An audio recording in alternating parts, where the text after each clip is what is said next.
What's up, everybody? It's 5 o'clock, and it's time for the Real Talk Car Show with the car man himself. So today, our channel is based on trying to educate and help. So hopefully we can help you a little bit today. Maybe not much, but maybe a little bit. And also, I invite you to shop our Amazon store, which will be on here. Anything we talk about might be listed. As well as, I guess we'll jump right into it. All right, so yesterday we were talking, and it was basically I kind of left it. We're talking about starting a new car, not a new car, but a used car lot, and you're brand new at it, and some of the things that you're going to run across. And so far, we've talked about the different type of profit centers, how I would go about making the money, and then yesterday we actually got into whether buy here, pay here versus car rentals, that sort of thing. But no matter which direction you go, you're going to have to be able to protect yourself against the consumers that you're selling to. And that's what today's episode is going to be about. Today's show. We don't have episodes. We have shows on the old. Is this a show? We call it the Real Talk Show. It seems like too many talks in there. I don't know. But anyway, so we're going to be qualifying high-risk customers for car purchases or leases or rentals or whatever you want to do. So, okay, whenever you're dealing with this segment, here's the first thing you need to be able to do. You got to public search someone immediately. So you're going to have their driver's license to qualify them right off the bat. So the driver's license tells you a whole lot right off the beats. So the first thing you do is a public search. Why is a public search? And you can get there's all kinds of little apps out there for, hey, what's up? What's up, Big Cliffy? There's all kinds of little search engines out there if you want to get public information on someone. Just ask a woman you might know, and she's already stalked like 25 people. She knows exactly what we're talking about. I don't know, with the internet now, these people turn into like the biggest detectives you ever seen in your life. Anyway, take that mentality for a second. We want to be a detective on who's actually looking at your car. You need to know. Why is it important for public records? Okay, let me give you a couple of scenarios. You're either A, going to finance them a car, B, you're going to put them in a high-risk loan that you're going to guarantee for 90 days, or C, you're going to lease them a car week to week and hope that nothing happens to your car. So this is a big, big deal. This is your money that you work for that you're going to put on the street. So now we have to have concrete evidence that that money's coming back. So I use the rule of 5. I take 5 categories, and then I rate all 5 of the categories. The first category is going to be public search. So I'm looking for criminal records. I'm looking at what's going on with this person. If they're there and they've got some longevity wherever you're at, there should be some history there. So let's get a couple scenarios. We pull somebody up, and the first thing we catch is they're on probation.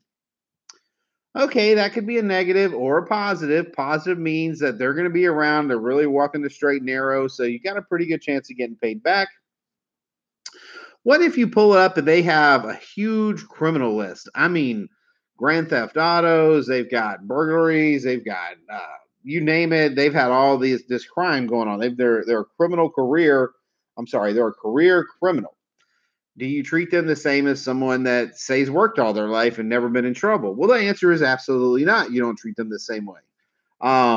This is a risk factor. So we know that if they're staying in trouble all the time, there's a good chance your car's going to end up impounded somewhere, and you're not going to find out about it for 30 to 60 days with a $500 to $1,000 tow bill on it to get it out of hock from the county, state, whoever owns it. So public record to me is a big deal. Is it the final deal? No, it's not the final deal, but it is a big deal.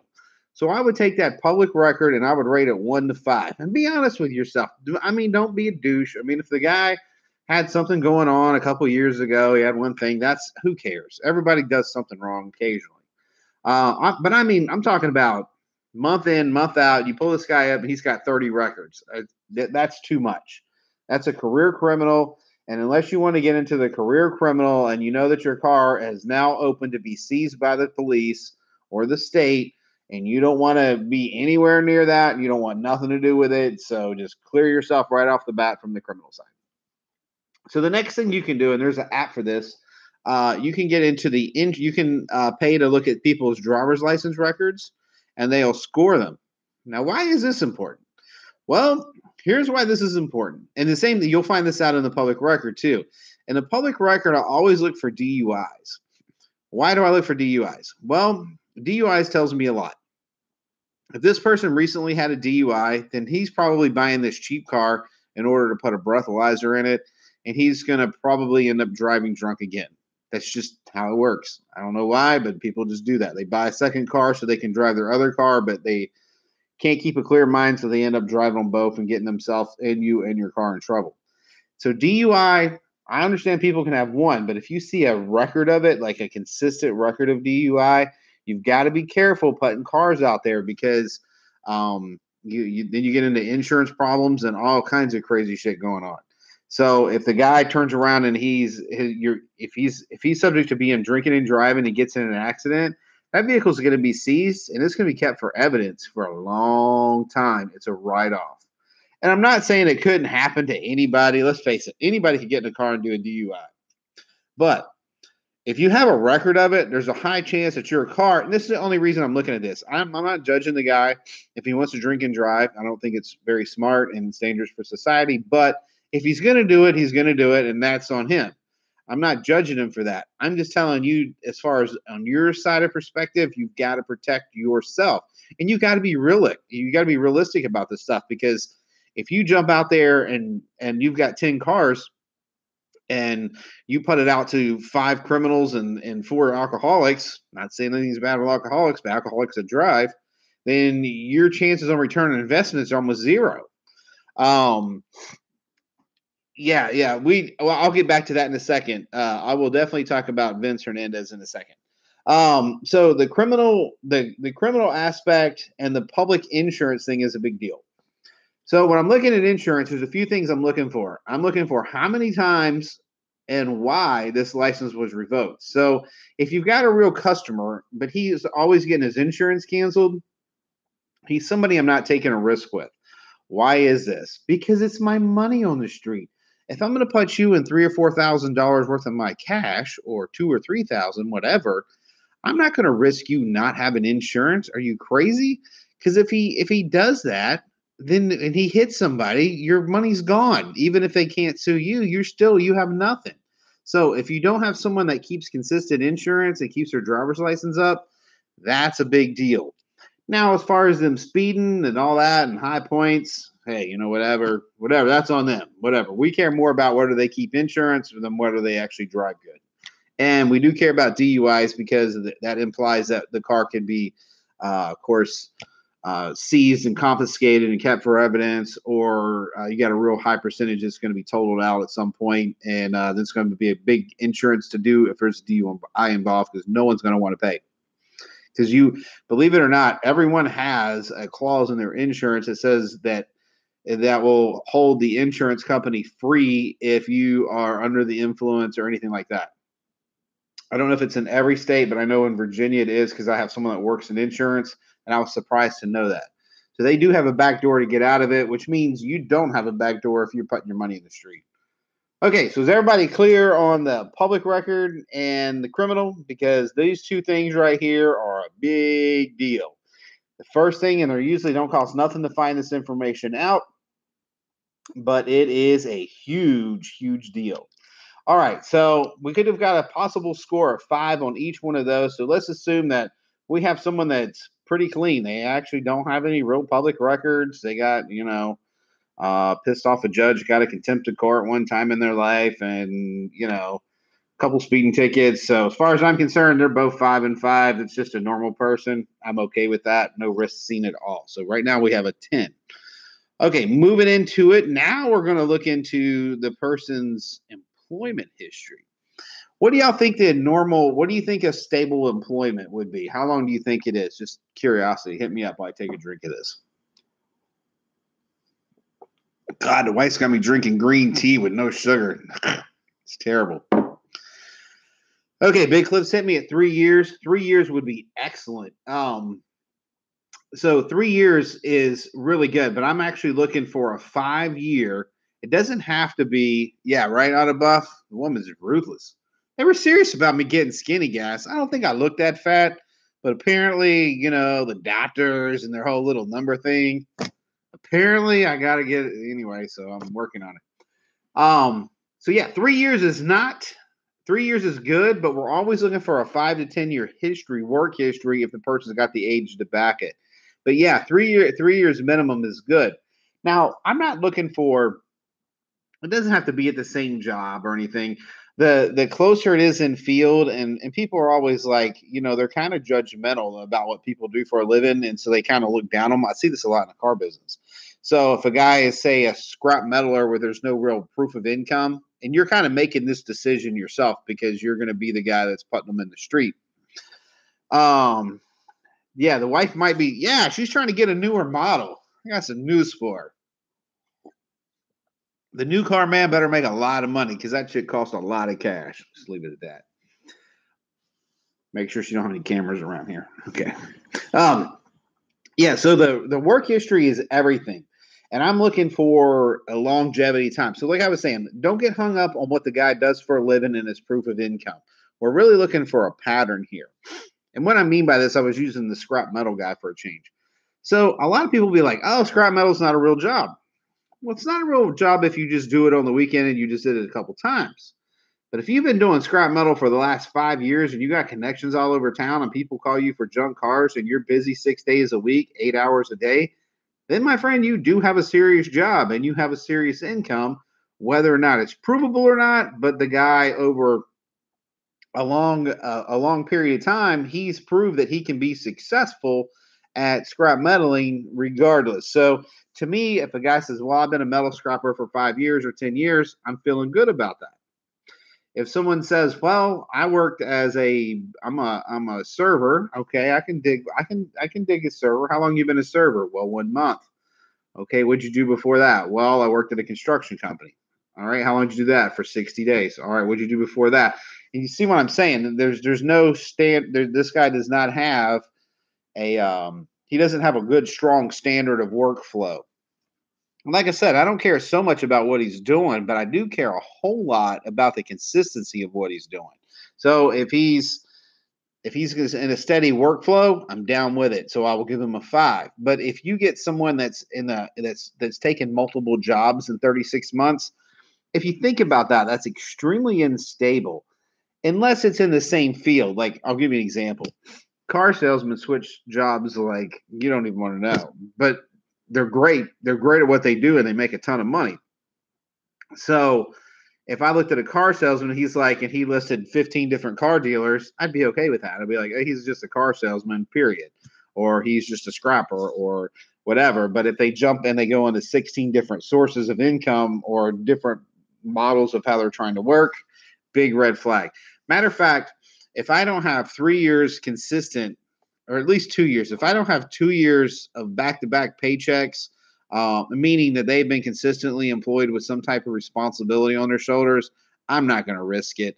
And it doesn't matter if and you're going to get every story in there. Hey, man, I got this great job. All I need is a car. Yeah, okay, I believe you. You may only need a car. Stability is the key. Well, the thing is, you're going to have all these great stories. And guys, I've heard them all. Like, I cannot tell you. Like, when I was younger, hold on, make sure Jenny. So when I was younger, these pretty girls would come in. And of course, I'm a dumbass guy. So, I mean, all they got to do is flirt with me. And of course, I'm like, duh, yeah, I'll put you in a car. So I would put them in a car. And the next thing, I'd get a call from a tow company, and they'd be like 600 miles away in Tennessee somewhere, and being like, she's done hauled ass. And it was the same. It's the same thing. They come up with a great story of why or how good their life's going to be, but you can't buy the pie dream. You can only go by historic information. So no matter what the future is, and we wish everybody the best, I'm okay with strippers. Strippers are great. I used to have, matter of fact, I probably shouldn't name the place out loud, but God, y'all gonna get me in trouble talking about this stuff because I'm a changed man now, guys. Okay, I've changed, or I'm not the same guy I used to be. But I used to have a lot of strippers on my books, and that's all it was. They were just on my books, and of course, they would ask me if I want to go down on a Friday night, and you know, course, go down and they'd pay me. And then, of course, I got all these free dances that I shouldn't be doing. Oh, God, I'm going to hell for this. But anyway, I was just young and dumb and stupid and having fun and thought I was king of the world. And I was at that point. But they paid great. Strippers pay great. And the good thing about strippers, I'm not judging them for what they do. I mean, a lot of those women are really smart. I mean, I think it's demeaning that they have to, expose themselves for money, but you put the right chick in there that's just working the cash flow, man, she's banking some serious cash, and hell, they're more consistent than the good people that we look up to. You know what I mean? The moral people in the society. I'm sorry, the real clean cut ones you think are clean cut are less dependable than the strippers sometimes. Sometimes the strippers are more you can just count on them.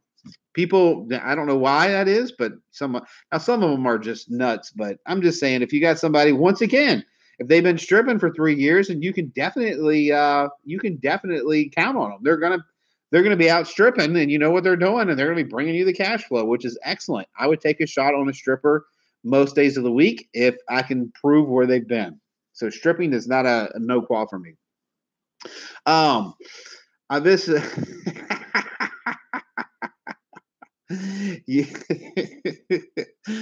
Nathan, do you found Jesus? Well, better than that. I'm going to tell you what Jennifer said when we got together. She said, I was a pretty big baller when we got together. She was, I had a big house, as a big car dealer, making a ton of money. And she said, the first thing I'm going to do, I'm going to give you 5 minutes to call any women that you know, because if I catch them, you're going to die first, but then I'm going to kill them. And that was the end of the strippers and Jamie, and all that was over. So Jen does not play the game. I'll sit around and knock you out. So we all had that younger years, but yeah, guys, come on, man. We're too old for that stuff now. I mean, they'd look at us and we'd be like, hey, don't mess up our stuff. We're looking good here. Yeah, so back to the history. Work history is everything. To me, that's how I'm making the call on the deal. That is the big deal for me. But you can get into different variations of that. But work history is a big, big deal. Now, as far as proof of income goes, some people just don't have it. And give you an example. Yes, I'm doing much better now. No strippers. The closest I get to a stripper, I don't even get close to a stripper. If I was at the mall and a girl walked by me and said she was a stripper, that'd be as close as I got to a stripper now. But anyway, God, I hope Jenna watched this video. Long story short, we got the employment thing down, but let's go back to proof of income. Proof of income is imperative if you're going to sell the paper later down the line. So if you're going to buy here, pay here, if you can get some sort of documented income, and let's talk about some of those. Yes, Jen is a crazy woman. Y'all just don't know how crazy Jen is. Jen does not play. Jen has zero sense of humor at all. I mean, none. That's okay. I love it. She's good people. All right, so proof of income. Proof of income is a value if you want to sell your paper down the road. So if you're holding the note, and you're going to do this several times over, and the lending company, you're going to sell all your contracts at one time. This is a big deal. So you want to build like a little portfolio of the guy's proof of income. And how you can do this a couple different ways. If they don't legitimately have taxes and stuff taken out, they could actually, if they took the time over a little bit of period of time, if they're just copying their invoices, maybe bank records, whatever you could do to kind of put you could put a little package together to make you look legitimate, or make them look legitimate. Make them legitimate. Let's don't make them look legit. Let's make them legit. So you can put a little package together to make them legit. And believe it or not, even on secondary financing, I've been able to put some stuff together to get some deals hung and bought that were iffy. Like the guy's taxes weren't taken out, but I had enough history of invoices or this or that or the other. And it can happen. But for us putting our own money out there, we're going to be more concerned with prove to me that you have the ability to make this payment. which now let's go into that because now we're establishing where they have a job. So the budget's going to be a big deal. Here's how I figure the car thing. I look at it like this. I like for them to be really low percentage. She may be small, but yeah, that's right. You see her on the back wall here. I mean, that's Jennifer right there on the and when she's modeled for years. But anyway, she looks. Everybody thinks that she's like this sweet because she's got this soft little voice, and she's like. But let me tell you what, that girl will load up a 9mm, drag that sucker back. She ain't scared. She'll back anybody up. She does not care. And let me tell you what, I've seen some stuff happen before. We were out in public one time, and this lady like pretty much knocked her down. Jen didn't get up scratching. Jen came up with her fist ball ready to knock her in the mouth. So she's just not that girl. I shouldn't tell you about her, but she's a tough chick for sure. All right, now where was we at? Okay, so where was you at? Oh, budgeting. All right, so my guess is I want to make sure not only that this guy can pay, but he can pay comfortably. So if I'm looking at, let's say the guy made $300 a week. I don't want him to spend a whole $300 a week on a car. It just, to me, doesn't feel right because that week's going to be a rough week on that guy, and you're going to cause a financial duress, and that car's coming back. So the way I see it is you can only do about, this is just general rule of thumb. I don't ever loan out more than about half the guy's paycheck, 1 week's paycheck. Half of that is what I budget the car at.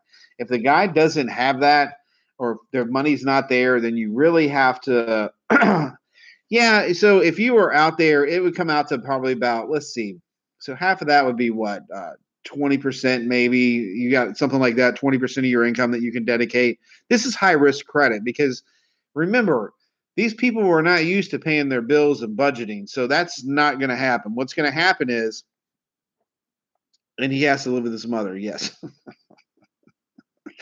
So that's, it's not going to happen for the guy. He's not going to reprioritize or learn how to budget just because you gave him a car. So if you take his entire paycheck and you put it on a car, this is just real life here. If you do it, the car's coming back. He's not going to be able to afford it because he's going to have to pay you one whole week, and then he's going to turn around. He's going to have to pay car insurance the next week, and then he's going to have to pay gas and stuff. So these notifications haven't been ringing for me. Oh, that sucks. Oh, hey, what's up, Francisco? Yeah, I don't know why. Oh, you know why? I'll tell you why, Francisco. Anybody on here that doesn't get the notifications on the regular, make sure you hit the bell on our I think that's right. Yeah. So there's a place to subscribe, and beside the subscribe point, there's a bell. If you hit that, they'll kick you over the notification. But we're live every day at 5 o'clock. All right, where was I at on this? Oh yeah, back to the guy's budget. So I want this guy to be able to take care of his car in 1 week. That is his insurance, his car payment. I want the rest of the month free, and I want to be. By the way, can y'all get the? Did you hit the bell subscription thing? Because apparently the bell gives you notifications to everything, and if you don't do that, you only get partial notifications, like every now and then. So let me know if y'all actually hit the bell. Big Cliff, I wonder if Big Cliff, did you hit the bell? Somebody tell me if they hit the bell. I just signed on and you were on yes bell. Okay. I'll hit it. Okay. Yes. Okay. All right, cool. So, all right. The bell thing's supposed to be the magic fix. I don't know if it does or doesn't. I mean, who knows? YouTube is one of those places.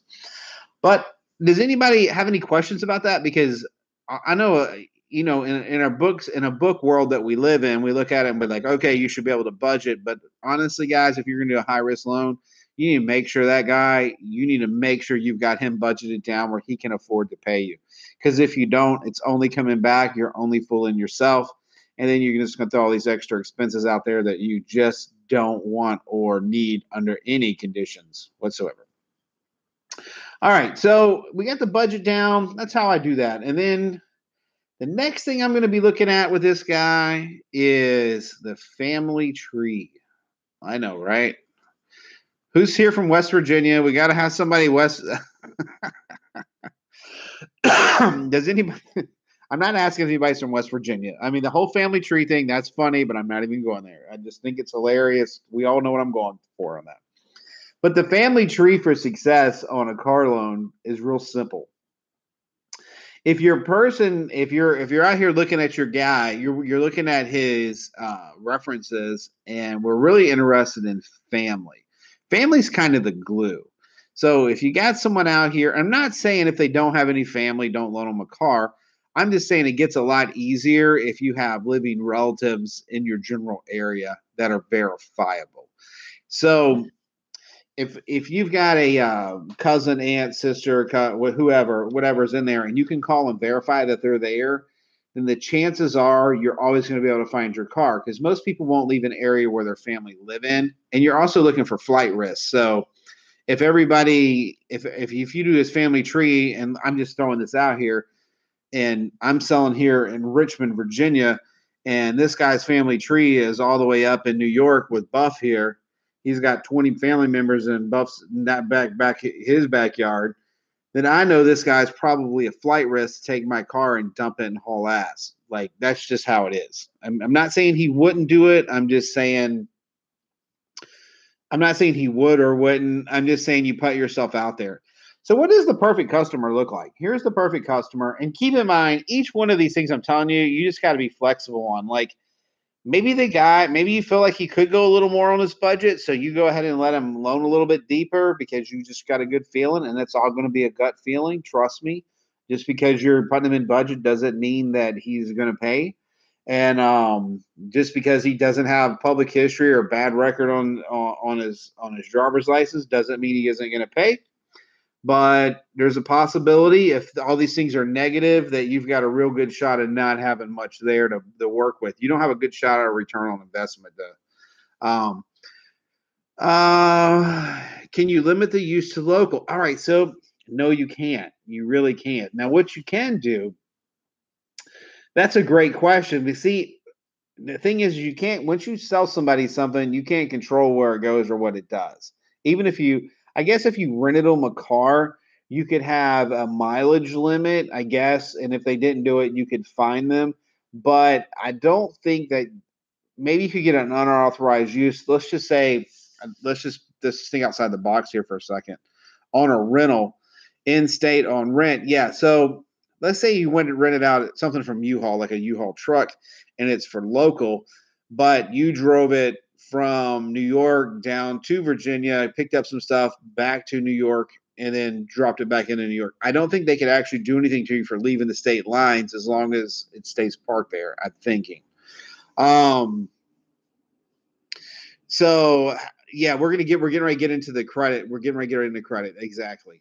So yeah, so I don't think that there's much that you're going to be able to regulate on a consumer as far as keeping them confined. But remember what I told y'all.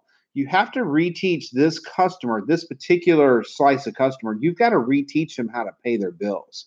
And the only way you're going to do that, you're going to have to put the auto shutoff system in with like one of the key-in codes. Because if you don't, so what happens with this system is every Friday, I'm just being whatever time you set it up. So Friday at 5:00, they have to have it paid. If they don't have it paid by Friday at 5:00, you don't even have to contact them or nothing. So what's going to happen is the GPS is going to send a signal back and immobilize that car. So the next time they want to start it after 5:00, it won't shut the car off while they're driving.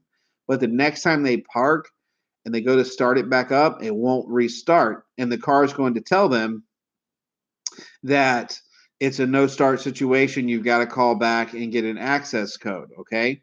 So what the customer realizes is he can't come up with a story about his bill or his this or his child support or he can't come up with any story on why he can't pay it, because then you get to say, hey, listen, it's not me, it's the computer.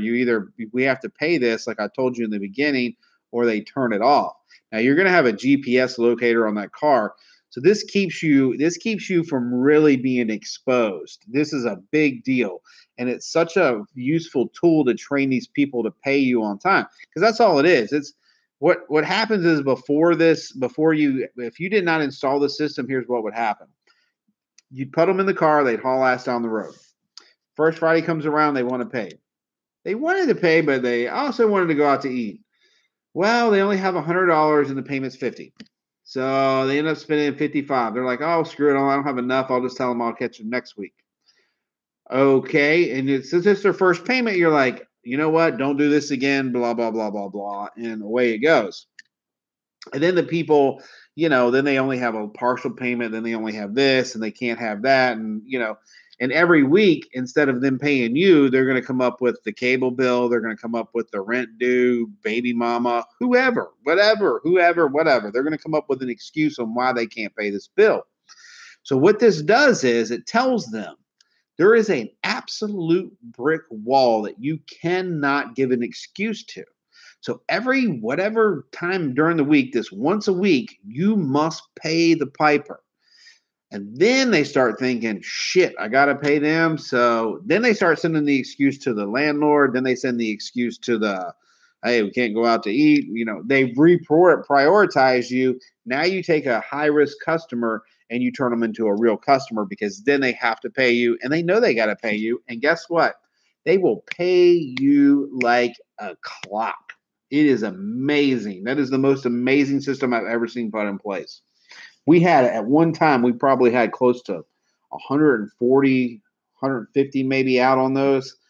And out of 150 cars, if we might have 10 phone calls a week of people going, I can't do this, but they would always, always, always call with a way to pay. That some of them would get their cars turned off, but they would always call with that credit card, or they'd log on with their phone, pay it, and their car would start right back up. It's an amazing.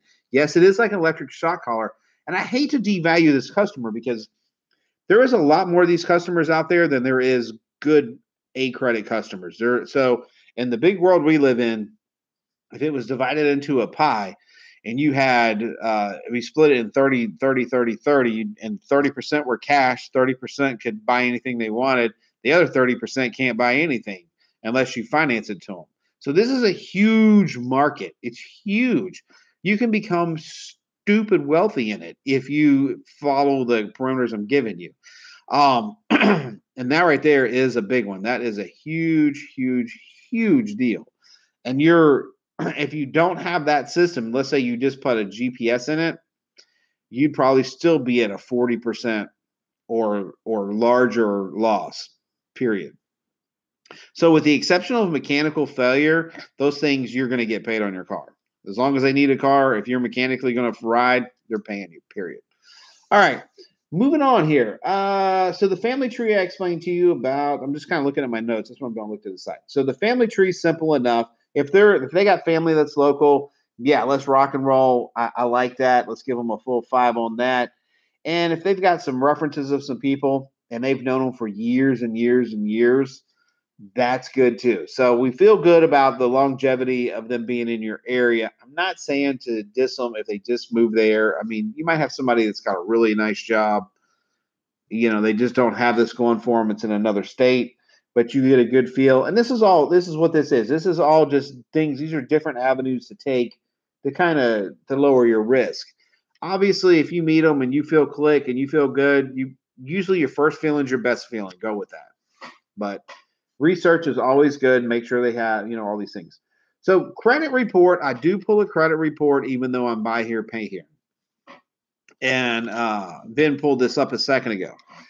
Why is this important? Okay, so when I'm looking on a credit report, I'm not necessarily looking for them to have bad credit because I already know they got bad credit.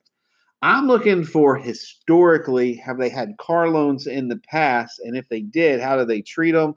Or did they have any big loans at all? And how did they treat them? Like a house, something like that.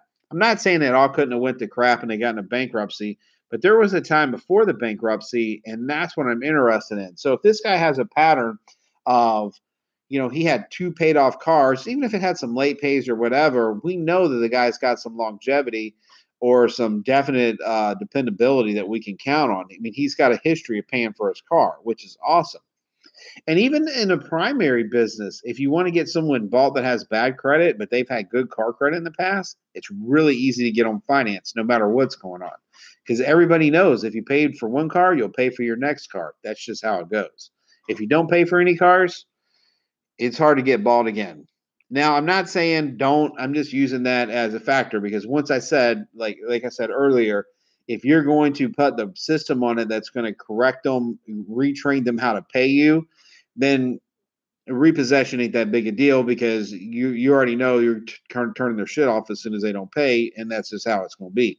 And I know that sounds so brutal, but in the world we live in, it's just how it's got to be because no one's looking out for you. I mean, you got your money and you got a family to take care of. I mean, you got a business to take care of. You've got to look out for you. Somebody's got to look out for you because if you don't, these people will take. They'll trash your cars. They'll run off with them. They won't pay you. I mean, this is a dangerous thing to be in without the correct tools to do it. That's all I'm telling you guys. All right, so that's my rule of 5. That's how I look at this stuff. I look at it from a public history point. I look at their driver's license. I like to see their driving history with the driver's license. And then I'm really interested in the family tree, and I'm interested in employment and all these things. And plus, I really get a good feel for people. Like when you're talking to them, if they'll talk straight with you, you'll have a much better. Like if you have to beat answers out of someone, and the communication isn't there, chances are that the communication is not going to be there once they buy the car either. And nothing drives me crazier than chasing somebody around that just, they don't think they have to answer to anything. They don't care about nothing. Sometimes it's better to leave that customer alone. I mean, that's just a personal opinion. And, and it doesn't seem to matter what financial spectrum these people come from because I've seen people that make I've sold professors' cars. Yeah, there's a couple bucks to pull a driving record, but you can ask your insurance company, just whoever you use personally, and then they'll give you the connection for it. Actually, you could probably Google it, driving records, and there's somebody that offers an app for it too. But where was I going with that? Where was I going with that with everybody? We were on that. He just came up with a great question about the driving history and it costs to get it. Yeah, so it does cost some money to get it, but it's easy enough. All right, so that's what I feel like going on with this. Now, all right. Let me blow back through your notifications here. Okay, so hopefully everybody's got us on the bell so we can get locked in on that. Locked in. So I make up new words. That's what the CarMan does. So if I can't come up with a word, I just make up a new word. So right now you're latched in. Having cars paid off on the record's excellent sign, right? Can offset other red flags. Yes, definitely. We just addressed that. What if they leave state and the rental and stop paying? This is a great question. So there is grand theft auto involved when you rent cars.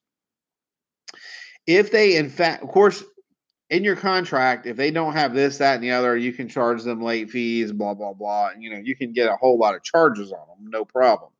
But what really comes down to not getting them charges, but the legal side of it, like how do you get your car back? So this is where you're going to have a low jack on the car, period, on a rental, because as sure as they're standing there looking at you, X amount percentage are going to lie to you, period. I mean, they're going to be like, nope, I'm just driving it around the corner to 7-Eleven 5 times this week. That's all I'm going to use it for. And you'll get a call next week and the car will be in Utah somewhere. So that's just how that works. But if you have a GPS on that thing that you can look at on the program, they're going to show you where all your cars are at. And that's what you want. Because if you don't do that, then it's just too scary. I mean, I'm being serious with you, Buff. Like you need to have GPS and you need to have the shot collar quote on it, because if you don't, you're just wasting your money and your losses are going to be astronomical. Irene. We have Irene Gonzalez. Irene Gonzalez. What's up, Irene? I don't know if she's still on or not. She's instructing. Oh, we better be careful. That is a lady. She might tell Jen. She might not tell Jen. She says pretty cool. All right.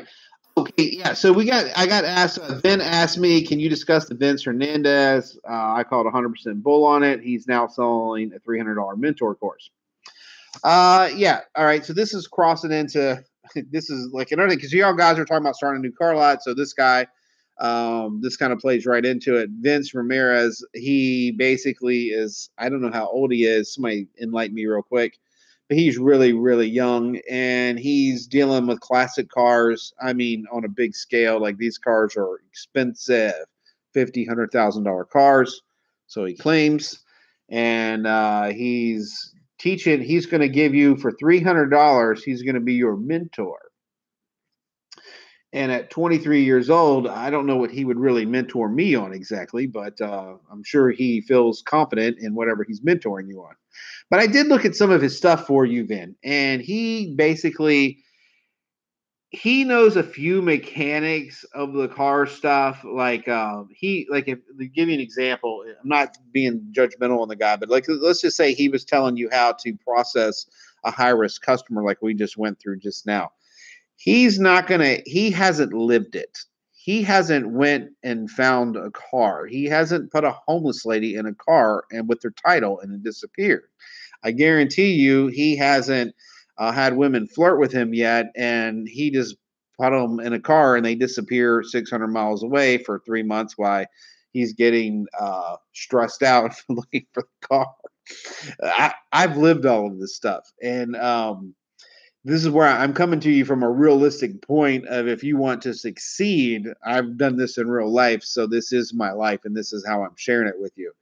Now, I think he lacks that. There's no way at an early age of 20 years old or whatever, I doubt that even people that are on this panel today, that he's probably going to hold a lot of credibility or water in telling them how to actually succeed in basically anything, because we all know that at 20 years old you don't know much about life. Can we all agree on that? Actually, let's agree that we think that we know everything, but we find out by the time we're 30 we really didn't know nothing, and by the time we're 40 we realize how really stupid we really were at 20 and 30. But that being said, yeah, they are pre-printed forms for the rentals for sure. There, Buff. I can just call it that. We'll get to that in a second. Yeah, so this guy, I wouldn't spend the money. I mean, I guess you could. $300 is a lot of money. Hell, you can buy a car for $300 if you're smart. But as far as $300 for the mechanics on buying and selling, I mean, I can give them to you real quick. You buy low and sell high. That's the mechanics of buying cars. Now, you've got to have a personality. You've got to treat people with respect. You've got to get up and work your ass off. You got to have a hustle 24/7. All your friends become customers, before you know it. I mean, I have family members. As a matter of fact, today I got called on 2 cars. I'm not even looking for cars right now, but I had guys call me on cars. They're like, hey, I'm like, I ain't got time for you. I'll deal with them after the 4th. So they're just sitting there waiting. I haven't even prospected them. And that's what will happen when you have years behind you. But getting started, as far as the, I don't think there's a secret magic formula. And exactly. See, that's what I'm saying. I don't think a 22-year-old's going to come to Big Cliff and be like, this is exactly how you get rich, Big Cliff. Because here Big Cliff is, here he's telling you, here's a life experience he's telling you right now. I borrowed my uncle's 68 Camaro and went racing. He only knew when he saw it on the sports page 2 days later. And he was 20 years old as well. So now Big Cliff understands classic cars because he's been in a 68 Camaro and he knows how good it felt to drive it. But as far as someone teaching him how to buy that car now, I don't think that's going to happen. I just don't think this other Den Ramirez, I think he's got his heart in the right place. And I think he's learned a few things, and maybe he's been successful. I don't know. I know when I was that age, I didn't get it. Like, I didn't get people. I didn't get the whole game at all. Like, it was so over my head. I mean, I was swinging like a champ.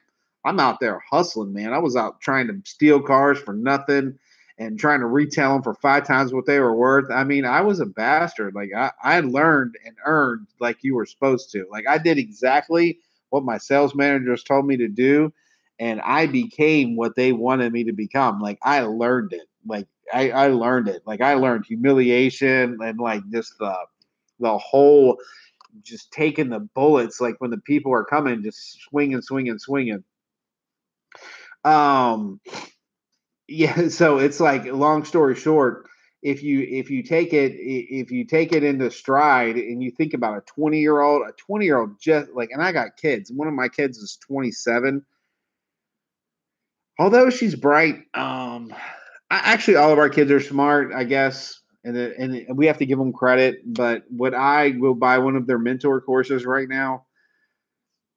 I don't know. And one of mine's in the Coast Guard, man. She's running around chasing around drug dealers a couple of years ago in Miami. And I'm like, Jesus Christ, what in the hell?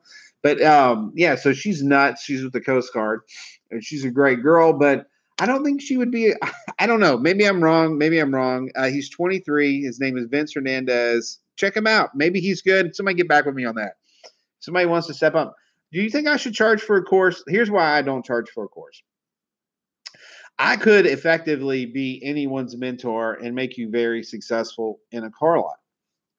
And I've got enough information on my one site. There is so much information on I have 500 videos. So, and I've talked about everything from you name it, I've covered it just about. And we're going to keep covering it because the car business is an endless,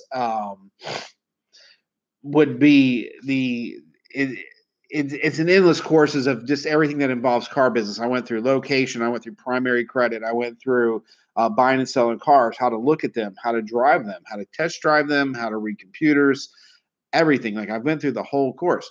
And my goal is with this channel isn't to be sitting and be like old Ty, which I kind of dig Ty. Is it Ty Lopez? Am I saying it right? Yeah, Ty.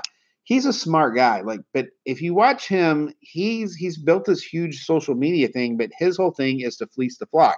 So and I'm a car guy, so like I pick it up from 100 miles out.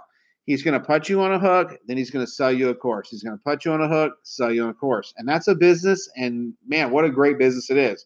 But I don't want to do that. I really started this channel out to help people out. And I think the guy I'm helping is the guy that's trying to, he's trying to get started and he's trying to save his family, and he needs a real mofo to talk to. You know what I mean? Like he needs a guy that says, hey, you know what, dude? This is how you do it. This is step A, B, C, D. This is how you roll. This is how it's done. Forget the fluff. You don't owe me nothing. I'm not trying to sell you anything. I'm just helping a brother out. And that's how I see my channel rolling.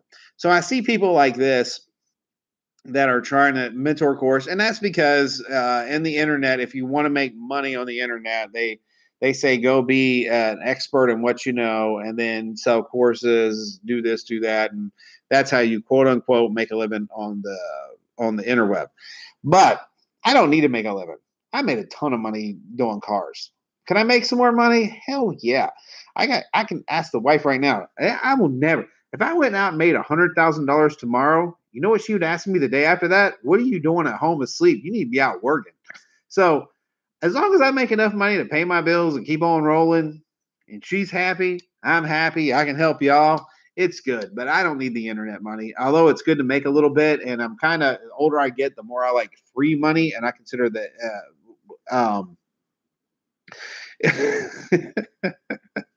true that. Yeah. So the way I see it is, you need to definitely help people out and pay it forward. And that's what I'm doing. I mean, guys, I'm gonna be realistic because y'all are on here live. If I had to put a number on how many cars I've sold, I don't even know that I could. I would say that shit past 100,000, maybe. I don't know. I mean, you got to think of selling hundreds of cars a month, fleet, and then hundreds new, and then hundreds used, and then compiled by years and years and years of buying, selling, wholesale. I don't even know. I mean, some days I'd be sitting at the block, sell 70, 80 used cars at one time. I mean, I have no idea how many cars I've sold, but I've sold enough to give some really good advice, because when you cover that much volume, I've literally been screwed on every avenue that you can at the auction. Like if people put tape over the lights so you can't see them, I've been through that. I've been through the spark plugs being pulled out a little bit so they burn a little hotter so you wouldn't know it had head gasket. I've sold cars. Guy come back and say has a blown head gasket. Found out that he just dumped a bottle of water in the oil so he'd get out of it on the red light. I've had auctioneers lie and try to hook me. I've had I bought cars that were supposedly under green light that were total salvage that weren't announced. I mean, every screwy bunch of bullshit that can come in the car business after so many years, you just get used to it. And somebody needs to be like documenting this and helping other people out. And that's kind of where I see myself is like, I know it's like useless information unless you're like a car person, like a few of us that are watching right now.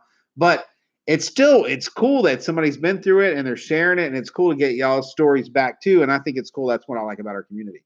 So back to the guy being a 20-year-old mentor. I don't know. I found a black book from 1993, so I think that's probably older than him. What is that? 2003, 30? Yeah, that's actually I got black books that are older than him, so I don't know. Yeah, and you know what? There was a time that I went out and basically we would go under contract and take dealerships over, and we would take them over for a week and make them profitable. And in that contract, they either had to let us run it or they had to pay a $60,000 fine. That's just how it was done. And some people would be $40,000. So I would go into these franchise stores and take over their computer systems, bring our own F&I people in, salespeople, the whole 9 yards. We'd set them up and rock and roll them out. And what you find from state to state to state, and we've been everywhere, literally from as far north as New York, west out, way out west, and the Midwest. We've done it all. But what you find out is people are basically the same. And all the business structures are basically the same. And the information that I'm giving you that works in New York, works in LA, it works in Florida, it works in Georgia. I mean, you might have to tone a few things down, adjust for a few state laws, but the basic principles always stay the same. Like a high-risk customer is a high-risk customer no matter what state you're in. A primary customer is a primary customer no matter what. The way when I went through how a salesperson presents numbers and all that, that stays the same consistently across the board. How you build credibility from the beginning to the end, that all stays the same. So all these things that we're teaching you that you learn on this channel, they're going to be consistent across the board for anybody wanting to be successful in doing what we do exactly. All right. If he's making videos in a car and never shows his operation, he's a wannabe. True that, my man. Yeah, but you know, I did check the kid out. I mean, about this kid, you got to go check him out. His name is Vince again, like we were saying. So I'm checking it out, man. This guy's got like he's balling, man. I mean, he's in a shop. I've been around shops my whole life. I'm guaranteed that shop's a $500,000 operation. There ain't no doubt about it. I mean, he's got lifts and I mean, they got some. I think I seen a frame machine, and this boy had some stuff laid out there. Now, my bet is he's probably there working on something that I don't think he owns that. I don't know how at 23. I'm just being realistic, guys. I mean, we all been there. When you were 23, did we have $1 million operation, paint and body operation, doing $100,000 classic cars? No. Number one, at 23 years old, you don't even understand what a classic car is. I don't think at that point. I mean, we would like, that's a cool old hot rod, but I mean, do we really understand the process in painting and the difference in the systems and the difference between a frame machine and how to fix rust and cut metal? I mean, those things are, man, those take experienced tradesmen years and years and years and years to hone those skills. So I just don't think a 20-year-old would have the ability to own that type of operation and then have the management skill to run that type. I mean, guys that do this for a living, like professional paint and body guys, those guys are rough, man. They don't put up with shit, and they don't have to because they're good at what they do, and you need them. So, and they know you need them. It isn't like you're going to go in there and be like, I'll give you this if you work for me. No, it's like you go beg them to work for you. It's not like you're doing them a favor. They're doing you a favor by showing up. So I don't know how you would capitalize that. And for the operation I seen, I couldn't see that operation running for less than probably $1 million cash liquid in the bank and a lot. I mean, whoever's running that operation is a straight up baller. They know what's going on and they got their shit together. But I don't think it's the kid that we're looking at. I think it's someone else involved. Experience is the only teacher. And like they said, yeah, like Buff's saying, he just couldn't do it. I mean, you can check the guy out. I mean, when you see the operation this guy's sitting in and he's presenting it as if it's his, I mean, damn. That's an operation. I mean, that boy's got an operation. It's not the wear all of operations. Our I think our shop's a little bigger than that. But long story short, um, he but it cost a ton of money. It's I'm gonna tell you something. To put a full working lift in place, like the lift itself, and then have a fully certified master tech sitting there with all his equipment and then all the machines you need, like the recycling machine, for everything that it takes to actually pull just a working lift off. You're not getting out of it for less than 150 grand. You're not doing it.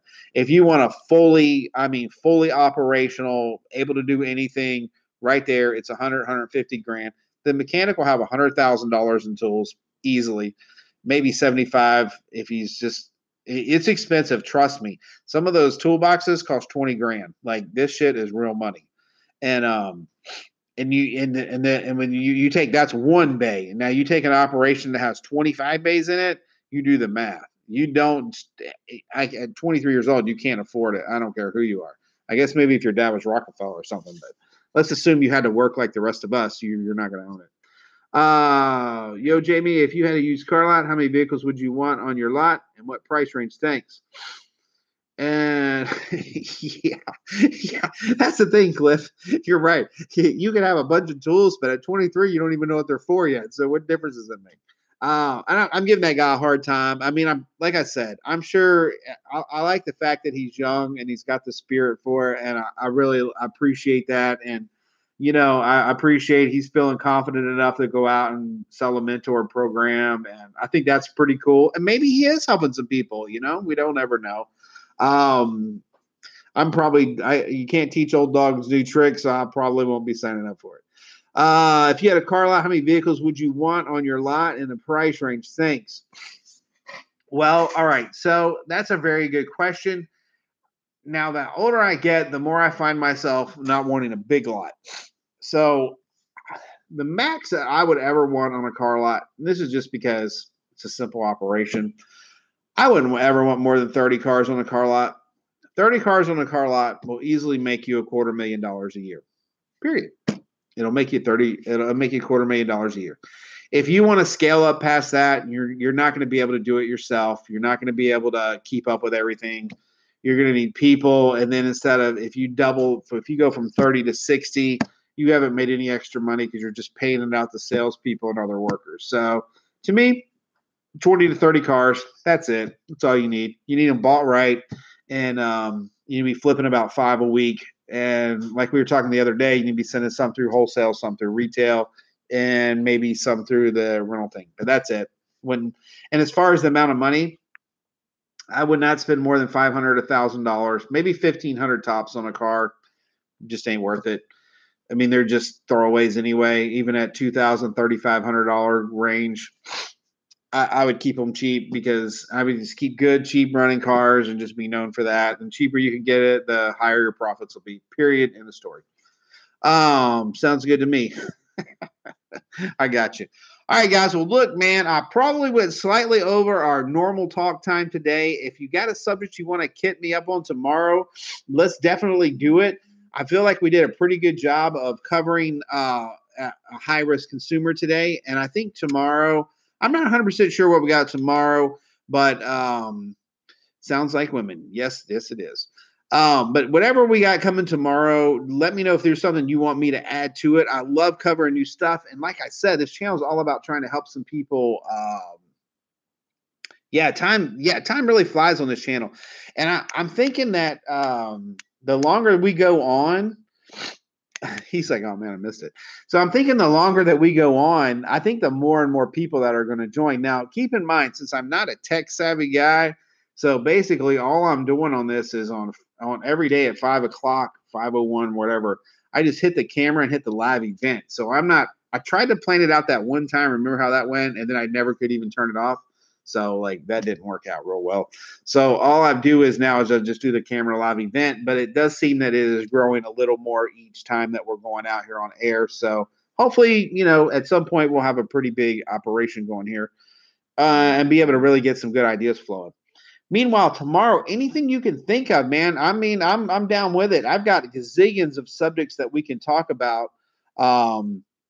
Yeah, I was gonna promote it, Buff, but I already get like, I'm just being realistic here. I get 500,000 people a month anyway, not promoting anything.